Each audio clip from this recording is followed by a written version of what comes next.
Assalamualaikum warahmatullahi wabarakatuh. Alhamdulillah wa syukurillah la haula wala quwata illa billah. Saya ini kalau ceramah di Jogja ada hal yang berbeda, jadi ada emosional karena ternyata saya masih bisa pulang ke kampung saya karena saya orang Jogja. Tapi juga saya merasa kalau di Jogja ini ketemu dengan guru-guru saya, termasuk Pak Markus ini kan senior saya, Pak Markus, nanti juga teman-teman dari Gajah Mada. Nah kebetulan saya alumni Gajah Mada, tapi juga alumni UII. Saya sekarang staf ahli menteri bidang hukum, gara-gara kuliah di UII Pak. Dulu UII itu saya ketika kuliah 2 di Gajah Mada sama UII, itu UII saya anggap untuk iseng-iseng aja Pak. Kuliah yang beneran Universitas Gajah Mada, UGM, Universitas Nggodean Mengetan. Gitu kan. Yang dulu bangganya dengan UGM itu, UII untuk iseng-iseng. Tapi ternyata sekarang saya bangga dengan sebagai orang UII. Alumni UII, Prof. Mahfud, Menko Polhukam, Ketua Mahkamah Agung, Pak Safarudin, itu UII juga. Ada Pak Busro, ada Pak Artijo. Alumni UGM yang kebetulan jurusan komunikasi nggak ada yang terkenal Pak. Yang terkenal cuma Roy Suryo. Terkenal lupa nggak ngembaliin. Ngembaliin apa itu nggak lupa saya juga. Nanti kena undang-undang ITE. Udah saya guyonan aja gitu. Oke. Nah, jadi gini, undang-undang ITE ini kalau menurut Pak Arief tadi kan sudah jelas sekali, clear bahwa menurut Pak Arief sebagai seorang jaksa, beliau juga termasuk pembuat tahun 2008 itu sebagai tim mengatakan bahwa norma undang-undang ITE itu clear, pengertiannya clear, dan itu oleh Mahkamah Konstitusi juga dinyatakan seperti itu, karena pasal-pasal yang seringkali dianggap sebagai pasal kontroversi, pasal yang dianggap sebagai karet, pasal 27 ayat 3, pasal 28 ayat 2, kalau ditambah lagi pasal 27 ayat 1 misalnya, itu sudah diuji di MK. Pasal 27 ayat 3 itu diuji 3 kali yang sudah sampai disidangkan. 2 sudah diputuskan dan dianggap tidak bertentangan dengan Undang-Undang Dasar 45. Ya, tidak bertentangan. Pasal 28 ayat 2 diuji juga 3 kali atau 2 kali ya? 3 kali. 3 kali. Satu pertama oleh suaminya Nia Daniati, itu siapa itu? Farhad Abbas. Itu sudah diputus bahwa pasal 28 ayat 2 tidak bertentangan. Kemudian yang kedua oleh Habibur Rahman. Habibur Rahman yang sekarang sebagai MKD ya di DPR RI. Itu juga diputus pasal 28 ayat 2 tidak bertentangan dengan Undang-Undang Dasar 45. Artinya tidak bertentangan dengan kebebasan berpendapat. Tapi di luar Mahkamah Konstitusi, di luar para pembuat undang-undang, di luar itu undang-undang ITE masih saja dikatakan sebagai undang-undang yang pasal karet. Saya yakin di ruangan ini juga masih banyak yang berpikir seperti itu. Pasal karet ini bisa memunculkan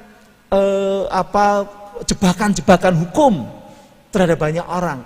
Oke. Nah, disinilah saya menyampaikan bahwa memang betul bahwa undang-undang ITE ini banyak persoalan. Bagaimana enggak banyak persoalan walaupun katakanlah undang-undang ITE ini adalah undang-undang yang juga ekstensifikasi dari KUHP kemudian diberlakukan di dunia maya begitu kan. Ada beberapa yang mengambil dari rujukannya dari Budapest Convention misalnya begitu. Itu tapi sampai sekarang kan masih tetap saja undang-undang ITE menjadi persoalan yang dianggap kontroversi. Nah, kenapa demikian? Nah, saya melihat begini, tadi sebenarnya sama Pak Slamet juga udah sedikit disinggung. Pengguna internet di Indonesia ini 202,6 juta. 202,6 juta. Satu hari saja itu ada ratusan juta orang berbicara di internet, orang menyampaikan pesan di internet. Jadi lalu lalang di internet kita ini ratusan juta. Dulu orang bicara itu ya di warung-warung kopi sambil wedangan gitu.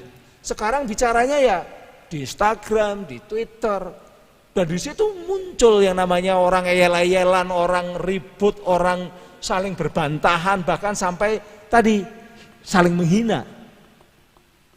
Maka yang terjadi adalah ada ratusan kasus undang-undang ITE di Indonesia. Dalam 1 tahun tuh bisa ratusan kasus. Dalam 1 tahun itu. Tapi memang tidak semuanya bermasalah ya. Tapi yang bermasalah juga banyak sekali. Nah itu yang terjadi. Anda bayangkan kalau orang saling kalau dulu itu hanya gone with the wind ya. Seperti ini kan hilang bersama angin. Nggak ada yang merecord, nggak ada yang nge-share begitu. Tapi ketika itu di internet, ada di media sosial, borderless, tidak hanya orang yang ada di Jogja yang bisa mengakses, tapi di California sana juga bisa diakses, di Kalideres Jakarta bisa diakses, di mana saja bisa diakses. Itu yang terjadi. Maka akhirnya terjadilah keriuhan, keributan, kegaduhan yang tidak ada henti-hentinya. Karena ini sebenarnya persoalan baru bagi masyarakat kita sendiri. Juga persoalan baru bagi penegak hukum juga. Nah, itu yang terjadi. Tadi disebutkan bahwa pasal-pasal itu sudah clear kok. Walaupun minta dihapus, tadi ada pasal 27 ayat 3 minta dihapus. Dan banyak sekali kasus-kasus yang sampai sekarang masih menjadi ganjalan karena diterapkannya undang-undang ITE secara berbeda dengan norma aslinya. Berbeda dengan norma yang dinyatakan oleh Pak Arief, berbeda dengan norma yang dinyatakan oleh teman-teman Kominfo yang dulu ikut merumuskan, bahkan teman-teman DPR. Contoh-contohnya misalnya kasus Prita Mulyasari misalnya. Akhirnya walaupun akhirnya dibebaskan ya Prita Mulyasari. Waktu itu keputusannya bebas ya di Mahkamah Agung. Ya, ada kasus Irfani kalau di Bantul, masih mungkin lupa teman-teman. Di Bantul itu Irfani itu adalah istri dari seorang satpam yang satpam itu dipecat dari pekerjaannya, lalu istrinya itu ngeluh di Facebook bahwa mengatakan pimpinannya itu seperti anak-anak. Pimpinannya itu tidak pantas sebagai pemimpin karena seperti anak-anak. Terus bedanya seperti anak-anak dengan seperti orang tua apa? Itu kan penilaian kan. Tapi Irfani itu ditahan di Bantul. Kebetulan saya diminta oleh LBH Jogja untuk menjadi saksi ahli. Nah alhamdulillah Irfani menang di pengadilan negeri, menang di pengadilan tinggi sampai ke Mahkamah Agung menang. Irfani itu. Ada lagi kasus Baik Nuril, ya ini kebetulan Mahkamah Agungnya sama dengan Prita Mulyasari, jadi akhirnya lolos gitu ya, lolos. Tapi kalau Irfani agak lebih bagus karena di tingkat pengadilan negeri juga udah lolos dia tidak kena undang-undang ITE. Waktu itu hakim-hakimnya baru sekolah di UGM dan alumni UII, jadi sama saya berdiskusi begitu dan akhirnya bisa menerima. Dan junior saya lagi, jadi akhirnya menerima dan menang dia. Tapi yang ini yang Baik Nuril misalnya, Baik Nuril itu kalau kita kaji jelas dia tidak kena undang-undang ITE pasal 27 ayat 1. Karena dia sebenarnya kan disebut dia membuat dapat diaksesnya informasi elektronik yang muatannya melanggar kesusilaan. Padahal dia kan tidak, dia hanya membolehkan laptopnya itu diambil datanya oleh seseorang, oleh temennya, karena dia merasa bahwa harus dilaporkan kepada atasannya. Sampai akhirnya apa? Karena di pengadilan negeri kena Baik Nuril, pengadilan tingginya kena, Mahkamah Agung juga kena itu Baik Nuril itu. Akhirnya presiden harus memberikan amnesti. Kenapa? Karena kita kaji bahwa Baik Nuril itu sebenarnya nggak kena undang-undang ITE, tapi pengadilan sudah memutuskan dia bersalah. Maka akhirnya amnesti. Persis sekarang Saiful Mahdi di Aceh. Saiful Mahdi ini seorang dosen. Kebetulan saya tuh nggak kenal sama Saiful Mahdi, sama sekali nggak kenal. Dia dibawa oleh seorang aktivis datang ke kantor saya, minta supaya saya jadi saksi ahli. Oh ya siap, dan pro bono, profesor pro bono.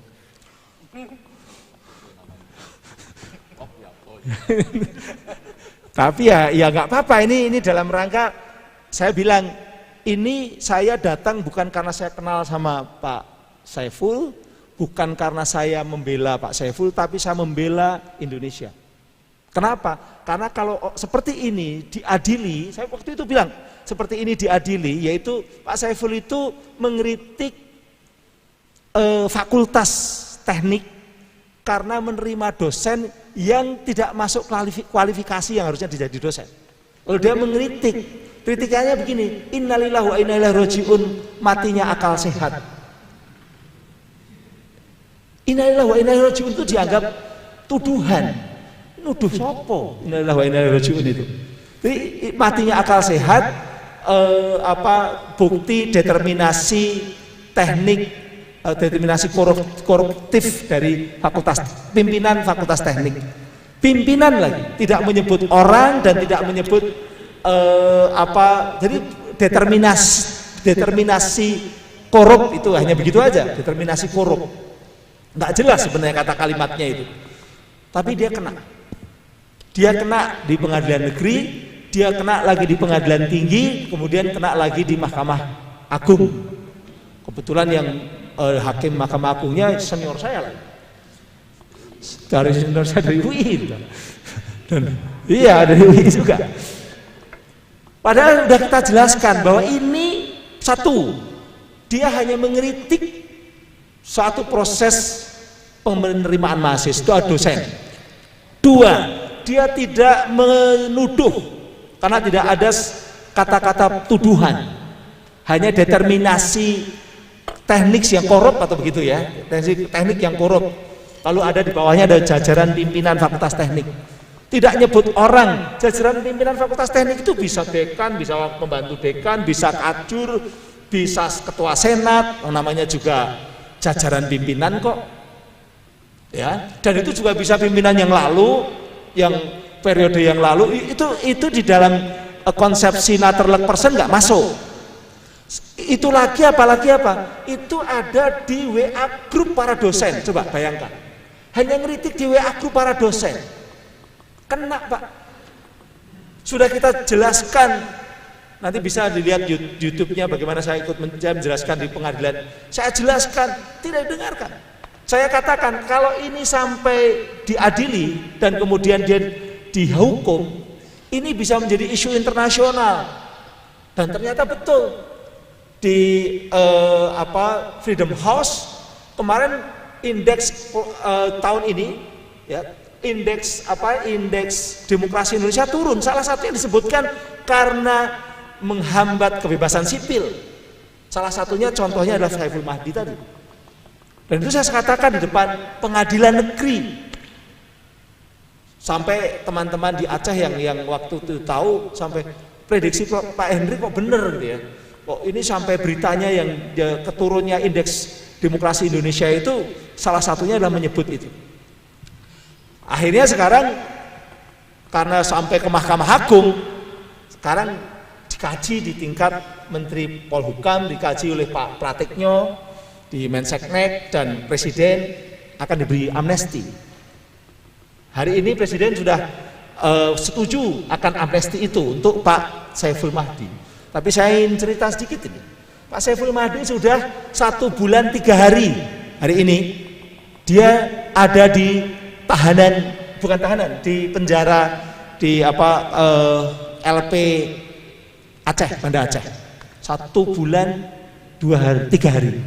Seorang dosen yang hanya ngeritik temennya di WA group, dia kena. Siapa yang pengen nyoba merasakan gimana 3 hari di LP. Ini dia sudah 1 bulan 3 hari. Nah, ini dia kena di Mahkamah Agung itu dia kena bahwa pidananya adalah 3 bulan, cuma 3 bulan sih. Tapi 3 bulan itu kalau namanya di LP ya seorang dosen ya mencret Pak. Saya audzubillahi min dzalik, 3 hari aja saya nggak mau. 3 jam di LP aja saya nggak mau. Ini 3 bulan hanya gara-gara WA tadi. Nah, inilah makanya kasus-kasus seperti ini yang sering terjadi. Dan kebetulan saya tahu persis kasus seperti ini itu biasanya ada kekuatan-kekuatan yang orang kuat di daerah. Kasusnya Saiful Mahdi dengan orang kuat di daerah. Kasusnya ini kasus Chun Heng itu juga rame itu di Batam. Itu Chun Heng itu kasus di mana ada 2 pengusaha, yang satu itu yang bersaing, yang satu terbunuh. Karena terbunuh, kemudian keluarga yang terbunuh ini selalu mempertanyakan kapan pembunuhnya itu ditangkap, diadili dan sebagainya. Karena yang diadili hanya orang-orang suruhan. Akhirnya muncullah kasus pencemaran nama baik gara-gara ada sebuah media mengatakan bahwa Chun Heng itu menjadi tersangka baru di media yang diakui sebagai pers oleh Dewan Pers. Kemudian orang-orang itu mengupload di Facebook, dan orang-orang itu adalah anak-anak muda karena dia adalah keluarga dari yang dibunuh itu akhirnya kena semua, kena undang-undang ITE. Inilah undang-undang ITE di lapangan yang bertentangan dengan apa yang disampaikan oleh Pak Arief dan kami. Makanya karena kasus seperti ini, apa yang harus kita lakukan? Revisi. Presiden juga sudah mengatakan, tolong dikaji, salahnya ada di mana. Lalu Pak Menko Polhukam membuat tim. Tim itu dibawa dua subtim ya. Subtim pertama mencoba mengkaji pedoman dengan asumsi jangan-jangan undang-undang ITE itu diinterpretasi secara salah, diimplementasi secara salah, maka dibuatlah pedoman untuk buat itu. Tim yang kedua revisi. Yang kedua ini dipimpin oleh Profesor Dr. Widodo Eka Cahyana, yang kebetulan yang pedoman ini saya yang ditunjuk oleh Prof. Mahfud. Jadilah pedoman. Nah, pertanyaannya seperti yang disampaikan oleh Pak Prof. Markus, apakah ini tadi adalah pedoman ini bisa menjadi norma? Apakah ini menyelesaikan masalah? Memang bukan norma dan tidak menyelesaikan masalah. Harusnya revisi, tapi untuk revisi ini lama. Undang-undang KUHP aja berapa puluh tahun, Pak? Saya mau tanya sama beliau. Nggak selesai-selesai. Lah, persoalannya kalau nggak selesai-selesai, apakah kita biarkan korbannya semakin banyak? Maka harus bikin pedoman supaya apa? Supaya teman-teman Pak Arief di lapangan, dari Sabang sampai Merauke, ataupun juga kepolisian dari Sabang sampai Merauke, minimal merujuk kalau ingin mengimplementasi atau memahami pasal-pasal tertentu itu. Itulah makanya buat pedoman. Disitulah maka kami minta Pak Kapolri, Kejaksaan Agung, Menkominfo, karena Menkominfo punya PPNS, itu tanda tangan sebagai semacam kesepakatan di antara mereka untuk menjadi pedoman bagi anak buah mereka. Pedoman apa? Pedoman memahami, kalau hukumnya undang-undangnya tetap undang-undang ITE, undang-undang ITE-nya nggak berubah kok sejak kita revisi, nggak berubah, normanya nggak berubah. Dengan pedoman ini tidak berubah, tapi pemahamannya yang diperjelas dengan pedoman ini. Jadi itu. Nah, persoalannya adalah apakah kira-kira efektif di lapangan. Minimal sekarang dengan pedoman itu para saksi ahli juga baca, karena para saksi ahli itu biasanya pasti baca ya. Kampus-kampus, saksi ahli di Dinas Kominfo itu juga baca. Kedua, polisi juga mulai memperhatikan pedoman itu. Karena sebenarnya kan selain pedoman, polisi juga ada surat edaran Kapolri, ada pedoman Jaksa Agung, sama semuanya. Ini adalah concern pemerintah, concern negara, bahwa undang-undang ITE jangan sampai ditarik-tarik seperti tadi yang saya bilang kasus-kasus tadi. Itu saja yang sebenarnya yang ingin disampaikan, bahwa sebenarnya pedoman ini memang tidak menyelesaikan masalah, tetapi sebelum revisi itu terjadi atau diundangkan, atau mungkin nggak harus revisi ya. Kalau normanya bisa ditarik ke KUHP yang baru, selesai. Kalau normanya bisa ditarik udah KUHP yang baru, tapi kan persoalannya KUHP yang baru nggak selesai-selesai, revisi mulai juga belum. Maka ya sudah, kita bikinkan pedoman. Untuk apa? Sebagai pegangan teman-teman kejaksaan dan kepolisian. Syukur-syukur hakim juga mau melihat, mendengar, mengikuti begitu. Syukur-syukur. Kalau enggak, minimal tuntutan katakanlah apa yang dilakukan oleh kepolisian dalam penyidikan dan penyelidikan kan sudah pakai pedoman itu. Begitu pula dengan kejaksaan.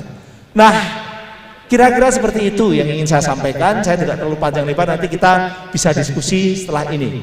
Terima kasih. Assalamualaikum warahmatullahi wabarakatuh. Baik, kita berikan aplaus kepada Prof. Henry. Terima kasih banyak, Prof.